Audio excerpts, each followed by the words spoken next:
What's going on, boxing fans? Julian Williams here at the distance.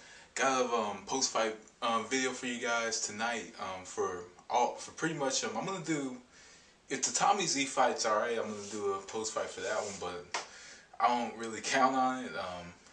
But overall, let's get into this Miguel Vazquez Leonardo Zappavigna matchup that just took place, IBF Lightweight Championship bout.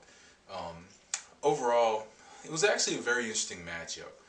Kind of sucked that the audience was booing during this matchup, but the thing is with these boxers, they do what they have to do in order to get the victory, and that's just something that I think about when I'm watching these matchups. I don't really think of what's the most action packed and what's two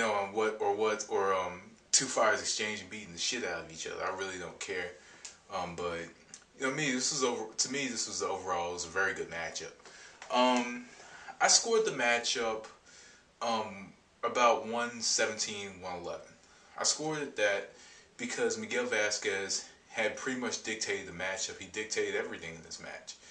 He jabbed, he moved very well. Everything was very well dictated off the jab and the counter left and right hook. He hooked very well inside with the left. He did very well with the left hook, did very well with the right hook. Counters, he tied up inside. He pretty much did everything right in this matchup against Lenny Zappa.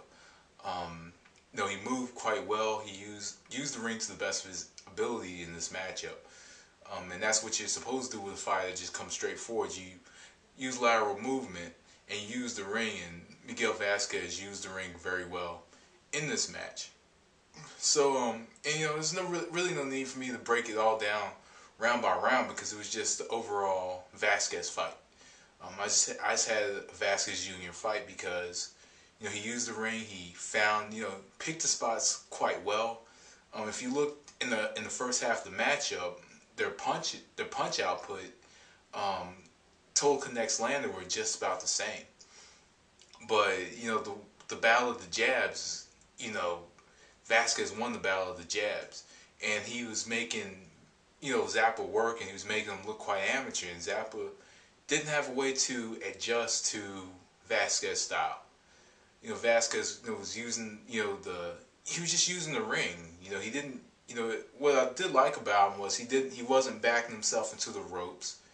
Like a lot of fighters that are always on retreat do. He didn't back himself on the ropes, but he just he moved. He doesn't have the best. He's not the most elusive fighter, but he's tricky. With his defense, he moves his shoulders enough to evade the shot, or he ties up instantly. So he did very well defensively.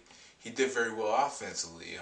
Offensively, he was landing his jab over the top, landed the overhand right a couple times, but was automatically landing that left hook just across, just through Zappa's guard. He was landing the hook consistently, and he was landing that hook consistently inside. If you look at it in slow motion, you'll see kind of little subtle things that Vazquez was doing. But just overall, man, it was just a Vazquez fight. Vazquez, isn't really the guy that you're gonna see on your, you're not gonna really see him being showcased on your HBOs and Showtimes.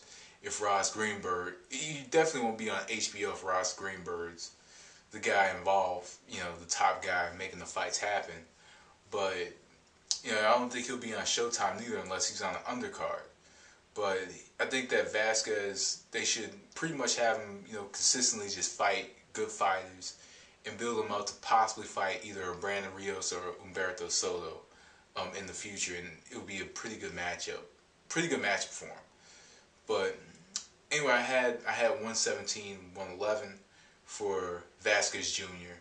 Overall, pretty good matchup. So anyway, guys, I'll be back later on. But that was the distance. Thanks for watching. Peace.